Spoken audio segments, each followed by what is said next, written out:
Chapter 10 of the Sindar. Now as has been told, the power of Elwë and Melion increased in Middle-earth, and all the elves of Beleriand, from the mariners of Círdan to the wandering hunters of the Blue Mountains beyond the river Gelion, owned Elwë as their lord.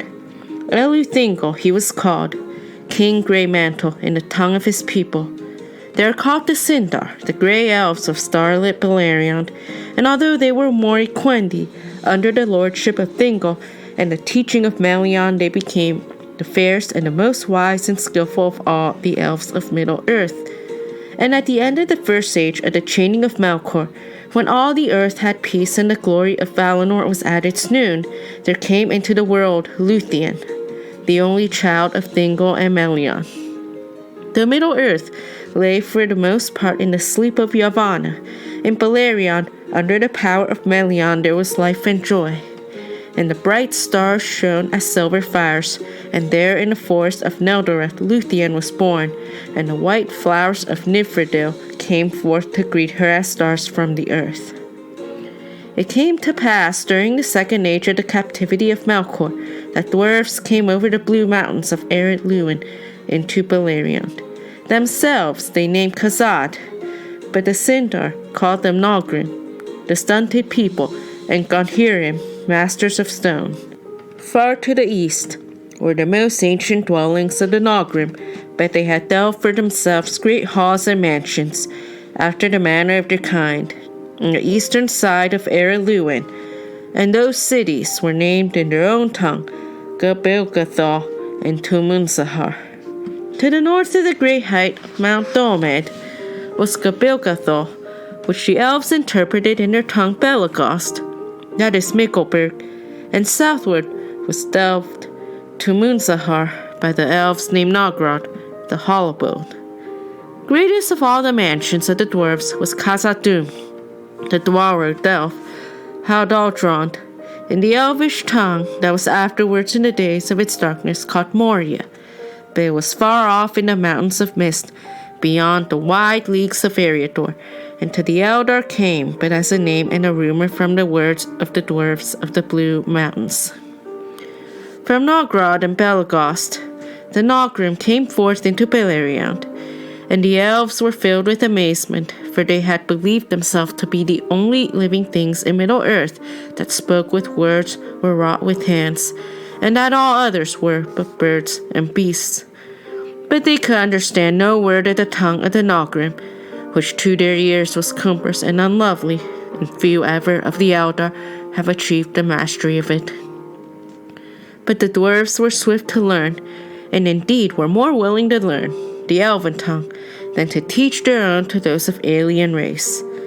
Few of the Eldar went ever to Nagrod and Belagost, save Eol of Nan-Amoth and Maeglin his son, but the dwarves trafficked into Beleriand, and they made a great road that passed under the shoulders of Mount Dolmed and followed the course of the river Askar, crossing Gelion at Sarn Athrad, the Ford of Stones, where battle after it befell.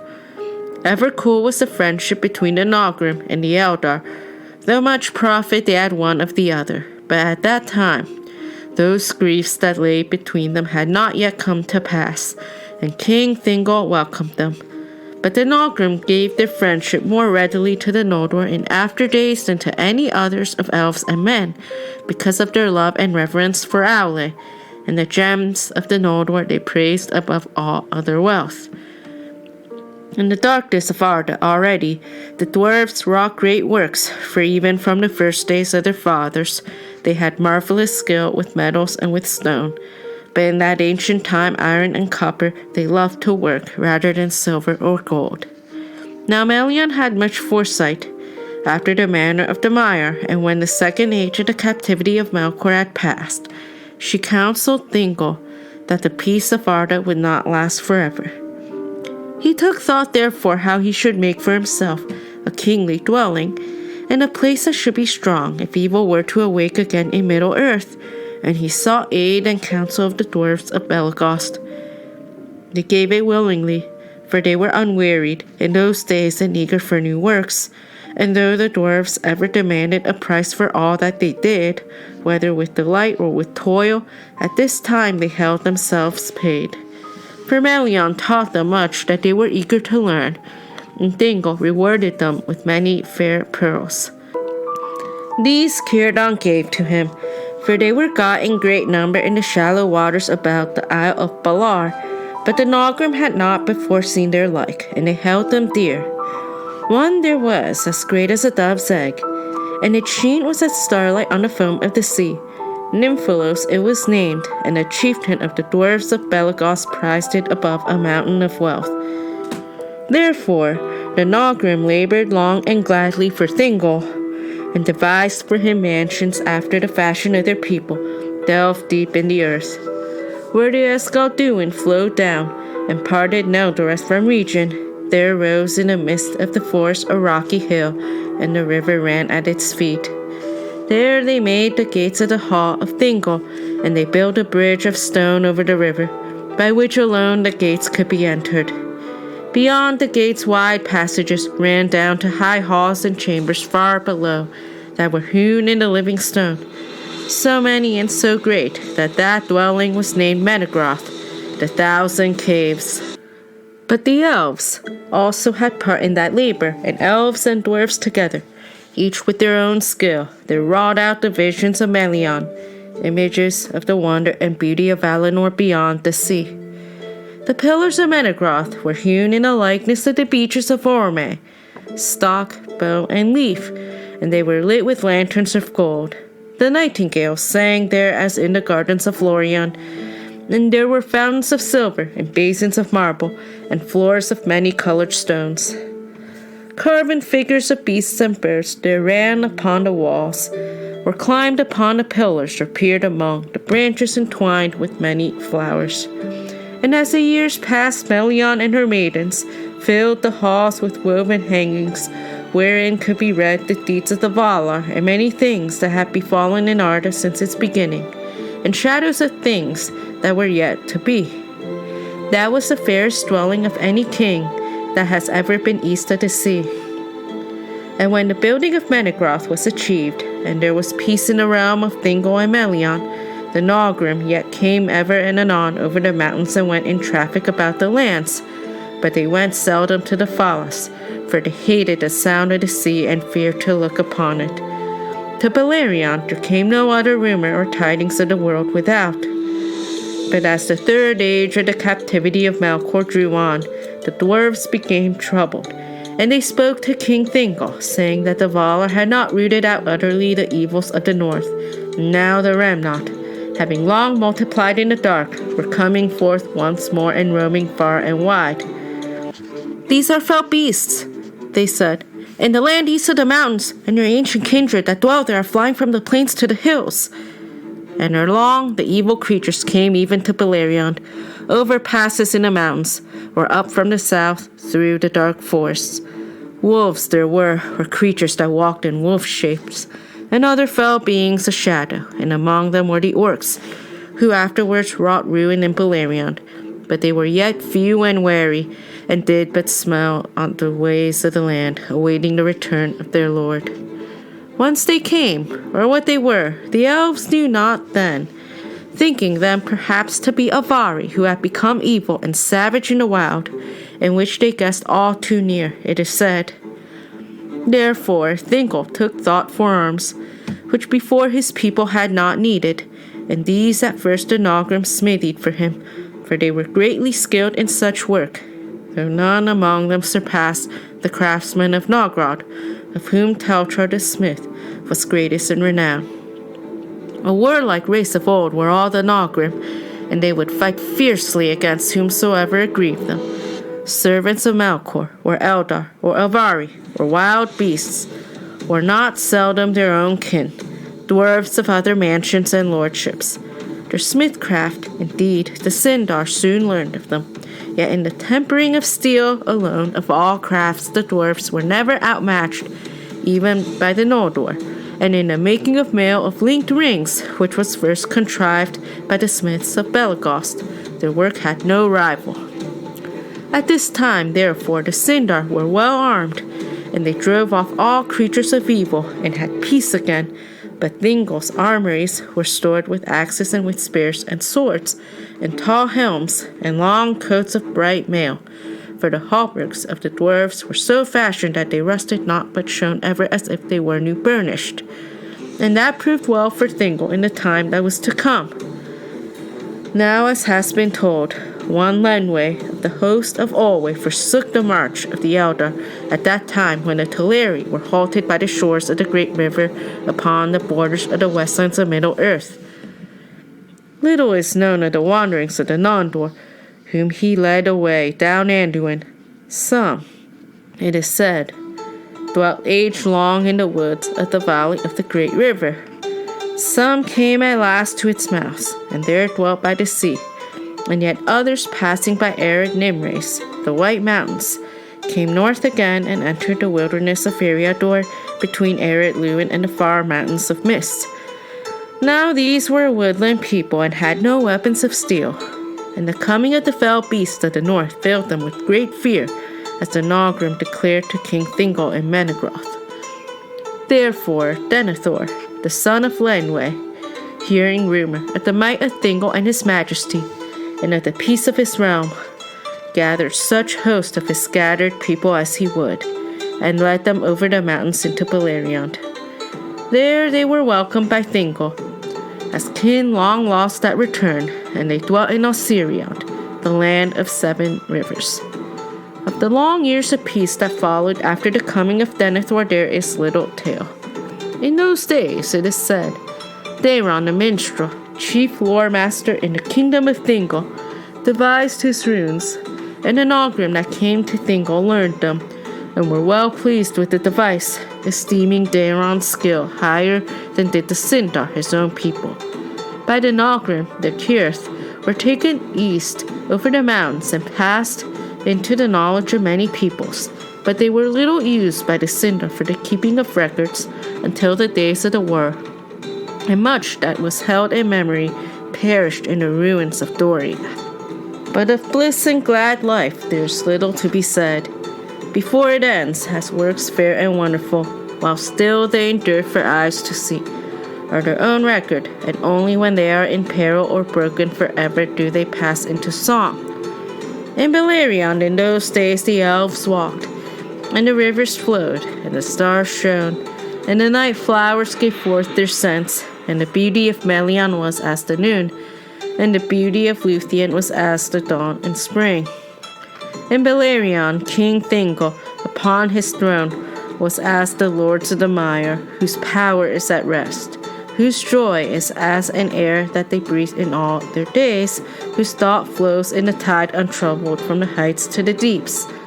In Beleriand still at times rode Orme the Great, passing like a wind over the mountains, and the sound of his horn came down the leagues of the starlight, and the elves feared him for the splendor of his countenance and the great noise of the onrush of Nahar.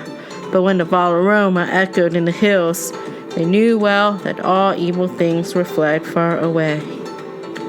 But it came to pass at last that the end of bliss was at hand, and the noontide of Valinor was drawing to its twilight. For as has been told, and as is known to all, being written in lore and sung in many songs, Melkor slew the trees of the Valar with the aid of Ungoliant, and escaped and came back to Middle-earth. Far to the north befell the strife of Morgoth and Ungoliant, but the great cry of Morgoth echoed through Beleriand, and all its people shrank for fear. For though they knew not what it foreboded, they heard then the herald of death. Soon afterwards, Ungoliant fled from the north, and came into the realm of King Thingol, and a terror of darkness was about her, but by the power of Melion she was stayed, and entered not into Neldoreth, but abode long time under the shadow of the precipices, in which Dorthonion fell southward. And they became known as Eric Guggeroth, the mountains of terror, and none dared go thither or pass nigh them. Their life and light were strangled, and there all waters were poisoned. But Morgoth, as has before been told, returned to Angband and built it anew, and above its doors he reared the reeking towers of Thangorodrim, and the gates of Morgoth were but 150 leagues distant from the bridge of Menegroth, far and yet all too near.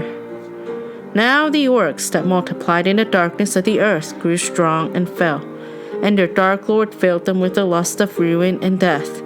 And they issued from Angband's gates under the clouds that Morgoth sent forth, and passed silently into the highlands of the north. Thence, on a sudden, a great army came into Beleriand, and assailed King Thingol. Now in his wide realm many elves wandered free in the wild, or dwelt at peace in small kindreds far sundered, and only about Menegroth in the midst of the land, and along the forests in the country of the mariners, were their numerous peoples. But the orcs came down upon either side of Menegroth, and from camps in the east, between Calon and Gelion, and west in the plains between Sirion and Narog, they plundered far and wide, and Thingol was cut off from Círdan at Eglarest. Therefore he called upon Denethor, and the elves came in force from region beyond Ardos and from Orsirion, and fought the first battle in the wars of Beleriand. And the eastern host of the orcs was taken between the armies of the Eldar, north of the Andrum and midway between Aros and Gelion, and there they were utterly defeated, and those that fled north from the great slaughter were waylaid by the axes of the Nalgrim that issued from Mount Domed. Few indeed returned to Angband. But the victory of the elves was dear bought, for those of Orsirion were light-armed and no match for the orcs, who was shod with iron and iron-shielded and bore great spears with broad blades, and Denethor was cut off and surrounded upon the hill of Ammon Arab.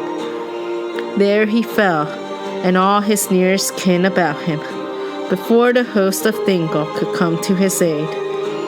Bitterly, though his fall was avenged, when Thingol came upon the rear of the orcs and slew them in heaps. His people lamented him ever after and took no king again. After the battle, some returned to Orsirion, and their tidings filled the remnant of their people with great fear, so that thereafter they came never forth in open war, but kept themselves by wariness and secrecy. And they were called the Laequendi, the green elves, because of their raiment of the color of leaves. But many went north and entered the guarded realm of Thingol, and were merged with his people. And when Thingol came again to Menegroth, he learned that the orc host in the west was victorious, and had driven Círdan to the rim of the sea. Therefore he withdrew all his people that his summons could reach within the fastness of Neldoreth and region, and Melion put forth her power, and fenced all that dominion round about with an unseen wall of shadow and bewilderment, the girdle of Melion, that none thereafter could pass against her will or the will of King Thingol, unless one should come with a power greater than that of Melion the Maya. And this inner land, which was long named Eglador, was after called Doriath, the guarded kingdom, land of the girdle. Within it there was yet a watchful peace, but without there was peril and great fear, and the servants of Morgoth roamed at will, save in the walled havens of the forests. But new tidings were at hand, which none in Middle-earth had foreseen, neither Morgoth in his pits nor Melion in Menegroth, for no news came out of Aman, whether by messenger, or by spirit, or by vision and dream, after the death of the trees. In this same time Feanor came over the sea in the white ships of the Teleri, and landed in the firth of Drangist, and there burned the ships at Loskar. Therefore he called upon Denethor, and the elves came in force from region beyond Ardos and from Orsirion.